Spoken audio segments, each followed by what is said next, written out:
There's a kind of pain you don't confess, not even to yourself.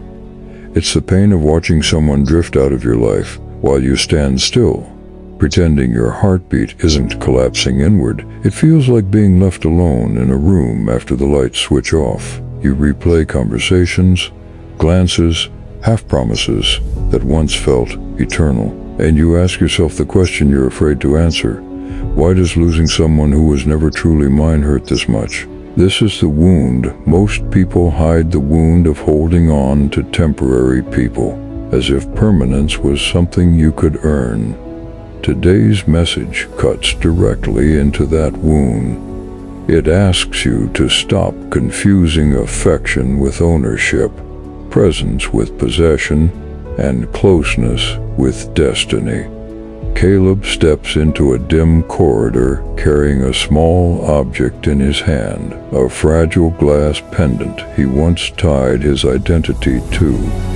He's not searching for someone.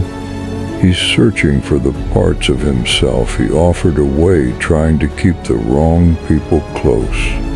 And this is why this lesson matters, because you've been suffering for too long over what was never yours to keep. You've been holding memories like debts, clinging to expectations you had no business writing. You've turned temporary chapters into lifelong vows, and deep down, you're exhausted. Tonight's story is a descent, slow, atmospheric, uncomfortable, but it's also a reclaiming of your dignity, your peace, your silence, your self-respect. A reclaiming of the truth that nothing meant for you has to be chased, and nothing temporary deserves to break you. So the question is simple. Are you ready to step into the dark with Caleb and finally see what you've been gripping so tightly? You learn early that the world will take things from you. People, moments, versions of yourself you swore would last forever. And every time something slips away, that tearing sensation in your chest feels like metal splitting. Caleb stands in a cold room, holding the fragile glass pendant. It trembles slightly between his fingers, and he finally understands the suffering never came from the loss, it came from believing he owned anything at all. When the relationship dissolves without explanation, when you're forced to face the truth you avoided, maybe the pain came from calling something mine. There's freedom and open hands, but also fear. And now something new stirs inside Caleb, a question he never dared ask. If everything is temporary, why am I holding on so tightly? There's a quiet cruelty in thinking anything belongs to you. Not objects, not affection, not the way someone sees you. Caleb walks through an abandoned train station, every footstep echoing like old departures. He once thought loyalty meant permanence, but the empty tracks whisper otherwise. Nothing stays because you want it to. The mind invents promises where none were made. Caleb replays someone's "I'm not going anywhere," but in his memory the words sound warped, distorted, rewritten by desire. You've done this too, turning soft sentences into commitments no one actually made, building futures on emotional sand. But people are not possessions. They are presences, arrivals, and departures, written by time. Caleb watches dust float freely in a column of pale light. He wonders why he cannot grant people the same freedom. And then it hits him. Maybe I cling not because I love, but because I'm afraid of who I am without them. Everything you love carries a silent expiration date, not as punishment, but as a reminder to pay attention. Caleb kneels beside a withering plant, the leaf curling in on itself. He touches it gently, realizing he was never meant to save it, only to care for it while it lived. A relationship is a borrowed garden. You water it, you nurture it, but you don't cage it against seasons you cannot control. Caleb walks through a hallway lined with old photographs, faces fading at the edges, eyes blurred by time. People he once believed would stay forever. You know this shock the day a familiar voice becomes a stranger's silence. Fragility isn't tragedy, it's intimacy, because knowing something won't last makes you see it more clearly. Caleb places a hand on a cracked window. The fracture glows like a scar. He sees beauty in its imperfection, and so he wonders if everything is temporary. Why do I treat endings like failures instead of transformations? What you fear losing the most always exposes the cracks in your identity. Caleb enters a dim forest where the trees lean like heavy thoughts. Every step he takes echoes a silent question: who am I without the people I cling to? Loss is a mirror, and it doesn't lie. Caleb finds an old mask hanging from a branch. Its painted smile is chipped, brittle, almost mocking.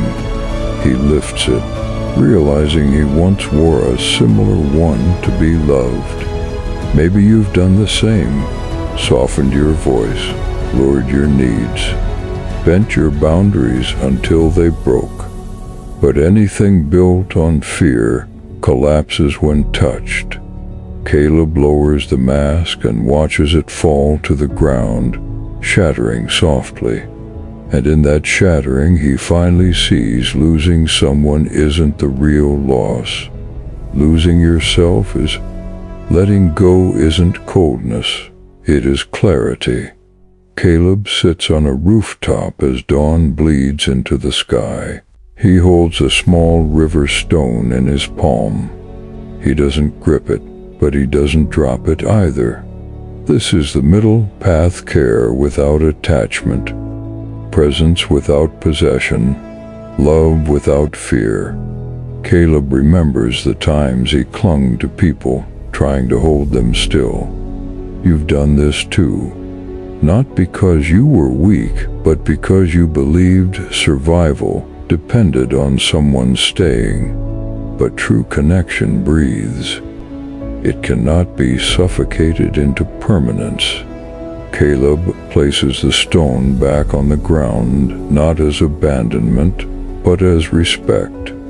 And he realizes what stays will stay because it chooses to, not because you grasp tighter. Everything you love lives under the shadow of time. Caleb walks alongside a slow procession of ghost-like figures holding dim lanterns. Their faces flicker in and out like half-remembered dreams. He hears the ancient whisper, "Nothing is forever, not even you." But instead of despair, the truth steadies him.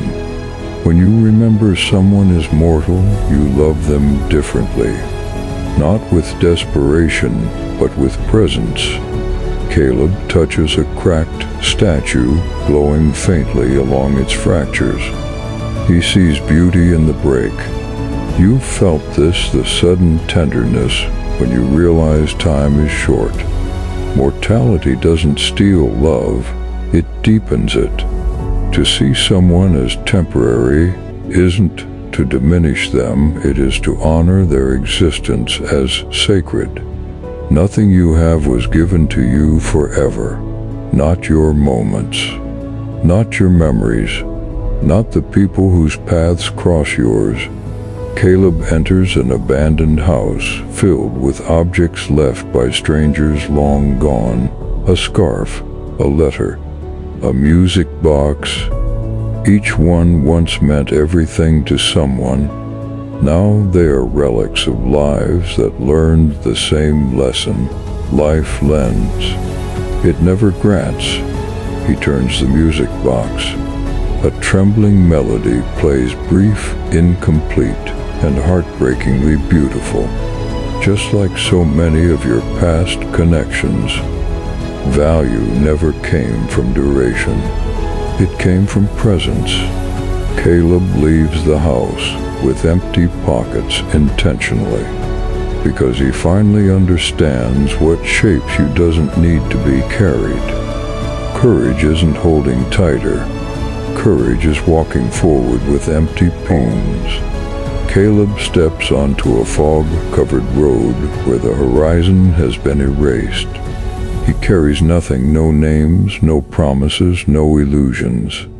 And yet he feels heavier with truth than he ever felt with possession. Shapes appear in the fog, some familiar, some unknown. Caleb doesn't chase any of them.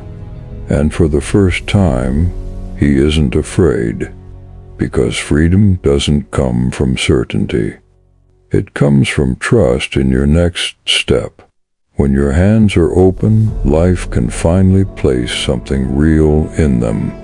In the end, everything returns to one brutal but liberating truth. You suffer because you cling. You cling because you fear emptiness. And you fear emptiness because you forgot who you were before someone else defined you. Caleb stands in a quiet field, his hands empty but steady. He didn't lose everything. He simply stopped claiming ownership over what was never his. Nothing real leaves. Only the temporary slips through your fingers. Only the borrowed returns to where it came from. Strength isn't becoming unbreakable.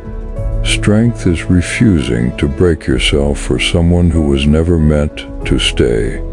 You don't have to chase. You don't have to beg. You don't have to hold on to people who only know how to hold you halfway. You are allowed to release what fractures your peace.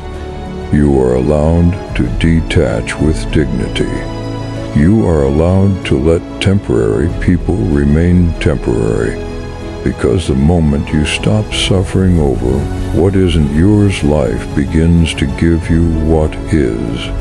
The hands that release what was never meant for them become the same hands strong enough to receive what truly belongs. Epictetus warned, "Hold everything like a breakable cup, not with apathy but with awareness." Caleb loosens his grip. He hears a subtle crack that hasn't happened yet, the warning of impermanence. You know this feeling when someone pulls away. If this message stayed with you, let it settle quietly inside you tonight. Walk with it, breathe with it. Let it reshape the way you hold yourself and the way you hold others. And when you're ready to go deeper, follow the next story waiting for you. It whispers about strength, silence, and the kind of self-respect that cannot be taken from you. I'll meet you there, in the dark where transformation begins softly.